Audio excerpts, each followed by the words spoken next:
All right, welcome back. This is going to be the last video from section 1.1. We're going to be discussing some actual examples here with some actual numbers and some functions that are given to us by formula, rather than just kind of working with some pictures like we have so far. So we want to use a left Riemann sum with 4 rectangles to approximate the integral from 0 to 2 of 4 minus x squared dx.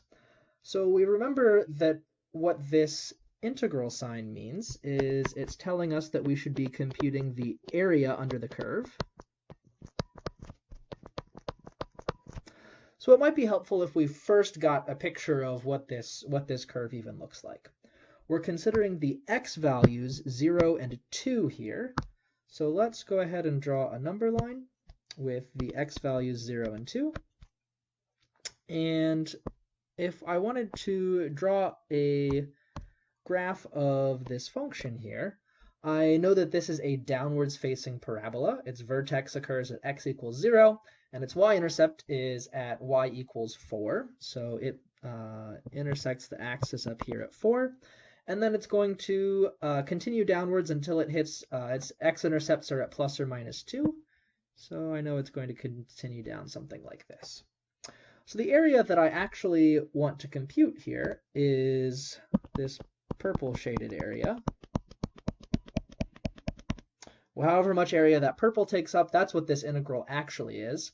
As of now, we don't know how to do that, but we do know how to use these Riemann sums to actually approximate this area. So it's telling me to use a Riemann sum with 4 rectangles. That's maybe the first piece of information that I'm going to use here, is setting up 4 rectangles. And we remember we want these rectangles to all have equal base lengths. So I need to split up this interval from 0 to 2 into 4 different pieces.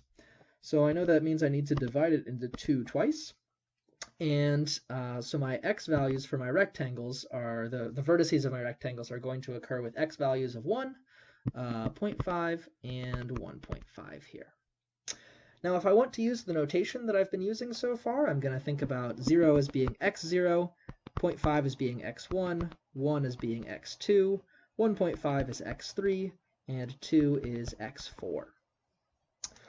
So my left Riemann sum is telling me to use these left rectangles here, or use the left endpoint of each subinterval as the thing that determines the y value. So if I'm drawing this picture here, I'm going to want to be adding up the areas of these red rectangles here.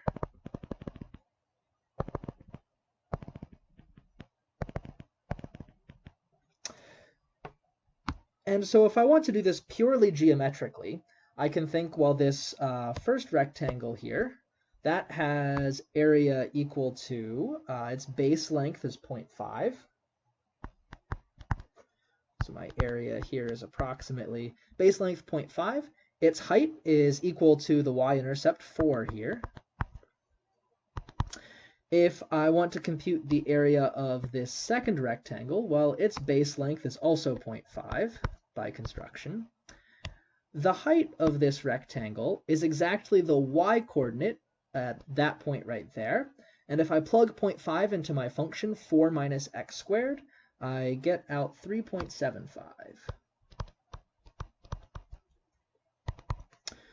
My third rectangle here has a base length again of 0.5. And its height is equal to the y-coordinate when x equals 1. And if I plug 1 into 4 minus x squared, I get out 3. And last, my fourth rectangle here is, again, having base length 0.5. And its height is equal to what I get if I plug 1.5 into 4 minus x squared, and I get out 1.75. So if I go ahead and plug all of these into a calculator, I'm going to get out 6.25 for the approximate area here.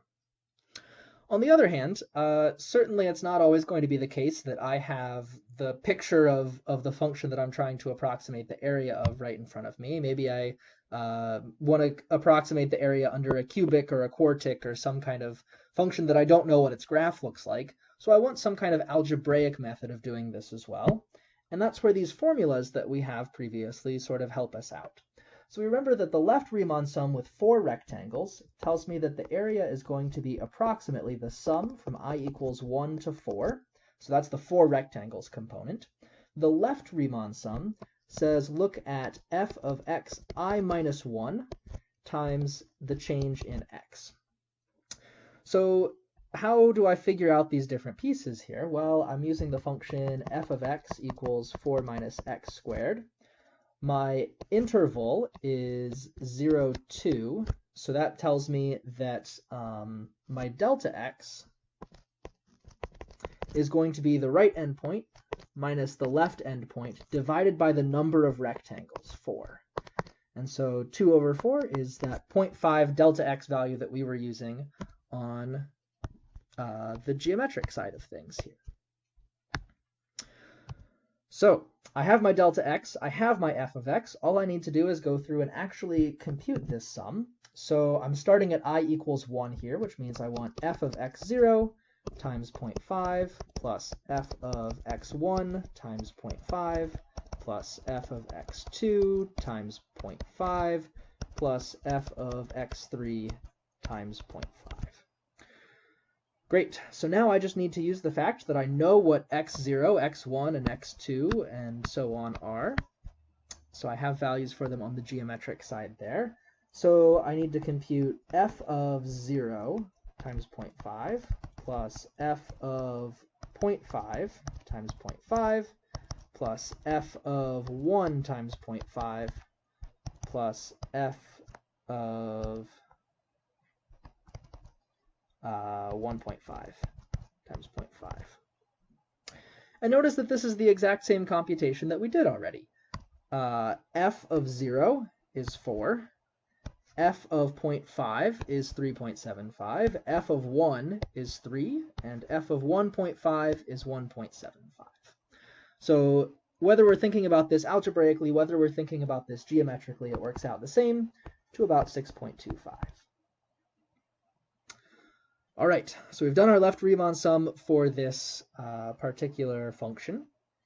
Not so bad in terms of the computation. The fact that it was a left Riemann sum was pretty helpful for us on this algebraic side of things, because all we had to do was we had to know what are these x values. All right, so let's see. So example 14 is asking us to use a lower Riemann sum with 3 rectangles to approximate this integral from minus 3 to 0 of the function 9 minus x squared dx. So in order to do this, because I'm looking at a lower Riemann sum here, I do need to think about what this function looks like in order to find out which x values are going to minimize this function. So I'm interested in the x values between minus 3 and 0, so I'd better draw my number line to include those. Minus 3, 0. And if I want to think about the graph, again, this is a very similar function to what we saw earlier. This is going to be a parabola which is downwards facing, and its y-intercept is going to occur there at 9. This parabola intersects the x-axis there at x equals minus 3. And what we want to do is, in order to set up this lower Riemann sum, we need to think about how many rectangles we have first, I suppose. We have 3 rectangles. We want to divide this interval from 0 to minus 3 up into 3 pieces. So that is nice because we can put just integers there, minus 1 and minus 2. And to do the lower Riemann sum, we need to think about, okay, on my left interval here, what's the minimal y value? And the minimal y value happens to occur right at the very left endpoint.